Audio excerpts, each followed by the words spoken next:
জীবন বাজি রেখে তাড়ালাম আমরা। আপনি দেখেছেন বাংলাদেশের কোনো বড় লিডাররা রাস্তায় ছিল না। ফখরুল সাহেব রাস্তায় ছিলেন না, সালাউদ্দিন সাহেব রাস্তায় ছিলেন না, তারেক সাহেব তো দেশেই ছিলেন না, জামাতের কোনো বড় লিডাররা রাস্তায় ছিলেন না। রাস্তায় ছিলাম আমরা, জীবন বাজি রেখে বুলেটের সামনে, কামানের সামনে ছিলাম আমরা। জীবনের মায়া ত্যাগ করে রাস্তায় নেমে ভেবেছিলাম এইবার মানুষ মুক্তি পাবে, শান্তি পাবে। কিন্তু কি দেখলাম? রাস্তায় ছিলাম আমরা, আর এখন রাস্তায় গুন্ডামি করে, মাস্তানি করে, চাঁদাবাজি করে অন্যেরা। এই চাঁদাবাজির জন্য আন্দোলন করি নাই, গুন্ডামি করার জন্য আন্দোলন করি নাই, কাউকে দখল করার জন্য আন্দোলন করি নাই। স্বামীকে বেঁধে রেখে তজুমুদ্দিনে স্ত্রীকে ধর্ষণ করার জন্য আন্দোলন করি নাই। বগুড়ায় এক মেয়েকে প্রস্তাব দিয়েছে, বাবাই রাজি হয় নাই। এই প্রস্তাবে রাজি না হওয়ার কারণে বাবার সামনে বাবাকে সেই মেয়ের সামনে হত্যা করার জন্য আন্দোলন করি নাই। চাঁদা চেয়েছে যুবকের কাছে, চাঁদা না দেওয়ার কারণে মা সামনে থেকে যুবককে এনে হত্যা করেছে, এর জন্য আন্দোলন করি নাই। আজকে সাংবাদিকরা বস্তুনিষ্ঠ সংবাদ পরিবেশন করার কারণে ইট দিয়ে তাদের মাথাকে ঠেকিয়ে দেওয়া হবে, এর জন্য আন্দোলন করি নাই। পাথর মারে মানুষকে হত্যা করবে, এর জন্য আন্দোলন করি নাই। সবার সামনে মানুষদেরকে হত্যা করবে, গুম করবে, লুণ্ঠন করবে, জুলুম করবে, অত্যাচার করবে, এর জন্য আন্দোলন করি নাই। বরং জুলুমকে বন্ধ করার জন্য আন্দোলন করেছিলাম, ধর্ষণকে বন্ধ করার জন্য আন্দোলন করেছিলাম, বৈষম্য দূর করার জন্য আন্দোলন করেছিলাম। আমি বিশ্বাস করি নির্বাচনই একমাত্র মানুষের মুক্তির পথ নয়। নির্বাচনী মানুষকে শান্তি দিতে পারে না, মুক্তি দিতে পারে না। আমি মনে করি যদি নির্বাচনের মাধ্যমে আবারও সেই ফ্যাসিস্টরা ক্ষমতায় আসে, আবার চাঁদাবাজ, ডাকাত, গুন্ডা, বদমাশ এবং খুনিরা ক্ষমতায় আসে, তাহলে বাংলাদেশের মানুষ শান্তি পাবে না, মুক্তি পাবে না। এখন আমরা কি চাই? আমাদের শায়খ মোহসেন দাম্পার কথা বলেছেন, শুধু নেতা নয় নীতির পরিবর্তন চাই। শুধু নেতা নয়, নীতির পরিবর্তন চাই। ওদের মার্কার মধ্যে ভুল, ওদের মার্কার মধ্যে ধোঁকাবাজি। যারা নৌকায় নির্বাচন করে নিজেরা নৌকা চালাতে পারে না, যারা ধানের শীষে নির্বাচন করে নিজেরা ধান কাটতে পারে না, যারা নাঙ্গলি নির্বাচন করে নিজেরা নাঙ্গল বইতে পারে না, যারা কুঠার নিয়ে নির্বাচন করে নিজেরা লাঠি ফাটতে পারে না, যারা গরুর চাকায় নির্বাচন করে নিজেরা গরুর গাড়ি চালাতে পারে না। নৌকা চালায় কারা? গরিবরা। ধান কাটে কারা? নাঙ্গল চালায় কারা? গরুর গাড়ি চালায় কারা? লাঠি ফাড়ে কারা? প্রতীকগুলি সব গরিবদের, কিন্তু যারা এই প্রতীকে নির্বাচন করে একজনও গরিব না। প্রতীক কাদের? কিন্তু যারা নির্বাচন করে একজনও গরিব না, সব ধোঁকাবাজ।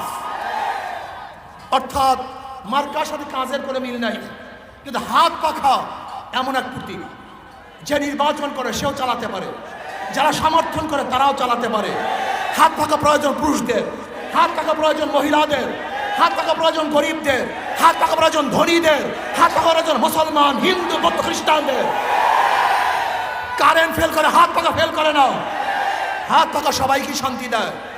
কার প্রতীক ঘুমের সময় বুকের উপরে থাকে না, নাঙ্গল নিয়ে কেউ ঘুমায় না, নৌকা নিয়ে কেউ ঘুমায় না, ধানের সারা বুকি নিয়ে কেউ ঘুমায় না, কিন্তু ঘুমের সময় একটা প্রতীক বুকের উপরে থাকে, কলিজার উপরে থাকে, সেই প্রতীকের নাম হাত পাখা। আমি বিশ্বাস করি যদি হাত পাখা বিজয় হয় এই জাতি বিজয় হবে, হাত পাখা বিজয় হয় এই রাষ্ট্র বিজয় হবে, বাংলাদেশ বিজয় হবে। আমি আশ্চর্য হয়েছে গরিবদের। ইসলাম আসছে গরিবদের জন্য। আমার নবী গরিবও ছিলেন, আমার নবী ইয়েতিমও ছিলেন। নবী আলাইহিস সালাতু ওয়াস সালাম বারবার দোয়া করেছেন, আল্লাহ দুনিয়াতে আমাকে গরিবের সাথে রাখিও, গরিবের সাথে মৃত্যু দিও, গরিবের সাথে হাসর করিও। ইসলাম আসছে গরিবদের জন্য, অথচ কপাল পরা গরিব, কপাল পরা গরিব ইসলাম বুঝে নাও, বিশ্বাস হয় না। ইসলামের গোটা অর্থনীতি গরিবদের জন্য, জাকাত গরিবদের জন্য, ফিতরা গরিবদের জন্য, মানত গরিবদের জন্য, ওশর গরিবদের জন্য, দান গরিবদের জন্য। ইসলাম ক্ষমতা আসে, আমি চ্যালেঞ্জ দিয়ে বললাম গরিবরা, আমি চ্যালেঞ্জ দিয়ে বললাম ইসলাম ক্ষমতা আসলে আগামী 5-10 বছরের মধ্যে গোটা বাংলাদেশের গরিবগুলি দরিদ্র সীমার উপরে চলে যাবে। বাংলাদেশের একজন মানুষ না খেয়ে থাকবে না, বাংলাদেশের একজন গরিব বস্ত্রহীন থাকবে না, বাংলাদেশের একজন গরিব ভুখে দুঃখে চিকিৎসার অভাবে মারা যাবে না। ইসলাম ক্ষমতা আসলে আমার বিধবা মহিলারা সুখে শান্তিতে বসবাস করতে পারবে, এতিমরা ভালো থাকতে পারবে, যেই সমস্ত মানুষরা গৃহহীন আছে তাদেরকে ঘরের ব্যবস্থা করা হবে।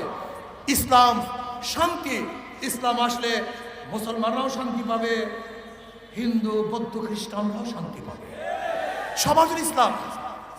প্রিয় ভাইরা আমার বন্ধুরা যাদের মাথায় বিবেক আছে ওদেরকে বারবার পরীক্ষা করেছেন, নৌকাকে পরীক্ষা করেছেন, ফেল করছে, ধানের শীষকে পরীক্ষা করেছেন, ফেল করছে, নাঙ্গলকে পরীক্ষা করেছেন, ফেল করছে। আমি অনুরোধ করব, 2 হাত জোর করে অনুরোধ করব, একটা বার ইসলামকে পরীক্ষা করুন, একটা বার ইসলামকে পরীক্ষা করুন। যদি পরীক্ষায় ফেল করে আল্লাহর কসম আপনাদের কাছে দ্বিতীয়বার পরীক্ষা দেওয়ার জন্য আসবো না, দ্বিতীয়বার পরীক্ষা দেওয়ার জন্য আসবো না। একটা বার পরীক্ষা করুন হাত পাখাকে। আমি বিশ্বাস করি যদি হাত পাখাকে পরীক্ষা করুন, ইসলাম ফেল করার আদর্শ নয়, ইসলাম বিজয় হওয়ার আদর্শ। ইনশাআল্লাহ বাংলাদেশের টাকা বিদেশে পাচার হবে না, 100% কাজ হবে। চুরি ডাকাতি বদমাশ এই বাংলাদেশে চলবে না। এক গাঁজা করে একদিন আমাকে বলতেছে, হুজুর ইসলাম ক্ষমতা আসলে আমার গাঁজার অবস্থাটা কি হবে? সে ব্যক্তি গাঁজাখোর। আমি বললাম তুমি কি মসজিদে গিয়ে গাঁজা সেবন করতে পারো? বলে না। আমি বললাম কেন? বলে হুজুর পরিবেশ নাই। আমি বলি ইসলাম ক্ষমতা আসলে তোমাকে কষ্ট করতে হবে না, বাংলাদেশের পরিবেশ এমন হয়ে যাবে তুমি গাঁজা সেবনই করবা না। এক চোর বলে, হুজুর আমি তো চুরি করিয়া জীবন নির্বাহ করি, আমার চুরির অবস্থা কি হবে? আমি বললাম চুরি কেন করো? তোমার স্ত্রীর মুখে খানা নেই, তোমার ছেলের মুখে খানা দিতে পারছো না, এর জন্য। ইসলাম ক্ষমতা আসলে তোমার ঘরের জিম্মা, তোমার স্ত্রীর জিম্মা, তোমার ছেলের জিম্মা, তোমার পরিবারের জিম্মা রাষ্ট্র গ্রহণ করবে, তোমাকে চুরি করতে হবে না। অনেকে বলে ইসলাম ক্ষমতা আসলে চোরদের এই হবে সেই হবে। না, যারা ক্ষুধার তাড়নায় চুরি করে রাষ্ট্রকে বিচার করা হবে। তোমার রাষ্ট্রের মধ্যে একজন ক্ষুধার্ত ছিল কেন? সেখানে চোরের বিচার তো হবেই না, বরং বিচার হবে রাষ্ট্রের। যেরকম ওমর ইবনে খাত্তাব রাদিয়াল্লাহু বলেছেন, আমার খেলাফতের আমলে যদি ফোরাতের কোন একটা কুকুর না খেয়ে মারা যায়, আমি ওমরকে জবাব দিতে হবে। এর নাম ইসলাম। তোমাদের ইসলাম ফুবিয়া আছে, হুজুর আমার দাড়ি নাই, আমার মোস নাই, আমার সুন্নাত নাই, আমি কেন ইসলাম করব? তুমি মসজিদে যখন ঢুকো তখন তো এই প্রশ্ন করো না যে আমার দাড়ি নাই, টুপি নাই, কিচ্ছু নাই, আমি কেন মসজিদে ঢুকবো? এই প্রশ্ন তখন করো না, এখন করতেছো কেন? তোমাকে এই থিওরি ঢুকাইছে কে? ইসলাম ক্ষমতা আসলে যারা দাড়ি ছাড়া তারা ভালো থাকবে, যারা টুপি ছাড়া তারা ভালো থাকবে। অর্থাৎ বাংলাদেশের সর্বস্তরের সমস্ত আদর্শের সমস্ত মানুষগুলি ভালোভাবে জীবন যাপন করবে ইনশাআল্লাহ। কাজে আসুন আমরা সবাই সম্মিলিতভাবে আগামী নির্বাচনে হাত পাকার পক্ষে সর্বোচ্চ কাজ করবো। রাজি আছেন ইনশাআল্লাহ? একজনে 500, 200, 100, কমপক্ষে 50টা ভোট আজকে থেকে কালেকশন করব। রাজি আছেন ইনশাআল্লাহ? নহলে সমাপ্ত কর্মমোদের অবকাশ কোথায় বিশ্রামের? আগামী এই সিট ইসলামের পক্ষের হাত পাকার পক্ষে ইনশাআল্লাহ ছিনিয়ে আনার জন্য সর্বোচ্চ চেষ্টা করার জন্য রাজি আছেন ইনশাআল্লাহ? কে কে রাজি? 2 হাত নারায়ে তাকবীর, নারায়ে তাকবীর। আপাতত আলহামদুলিল্লাহ আমাদের মোস্তফা সাহেব আপাতত কেন্দ্র থেকে ঘোষণা হয়েছেন, এই নির্বাচনী এলাকার থেকে ইনশাআল্লাহ নির্বাচন করবেন। দোয়া করবেন যাকে ইনশাআল্লাহ আমরা কেন্দ্র থেকে ঘোষণা করব, সম্মিলিতভাবে ঐক্যবদ্ধভাবে প্রস্তুতিভাবে ইনশাআল্লাহ আমরা চেষ্টা করব। রাজি আছেন ইনশাআল্লাহ? আল্লাহ সবাই কবুল করুন, আল্লাহুম্মা আমিন। সবাই পড়ি সাল্লাল্লাহু আলাইহি ওয়াসাল্লাম। ইসলামী আন্দোলন বাংলাদেশ ডেমরা শাখা কর্তৃক আয়োজিত আজকে গণসমাবেশের সম্মানিত সভাপতি সাহেব, শ্রদ্ধাভাজন ওলামায়ে কেরাম, সর্বস্তরের ইসলাম প্রিয় দেশপ্রেমিক ভাইয়ার আমার, ইসলামী আন্দোলন সম্পর্কে আসলে আমরা অনেকেই জানি না, জানতেও দেওয়া হয়নি। দীর্ঘদিন পর্যন্ত ইসলামী ফুবিয়া আমাদের মধ্যে এমনভাবে সৃষ্টি করা হয়েছে, ইসলামের মধ্যে রাজনীতি আছে তাই ভুলে গিয়েছি। আমরা মুসলমানরা জানি না ইসলামের মধ্যে রাজনীতি একটা পার্ট। বরং আমরা অনেক মুসলমানরা একসময় মনে করতাম হুজুররা আবার রাজনীতি করে কেন, এরকম 5 আলিফ টান দিত।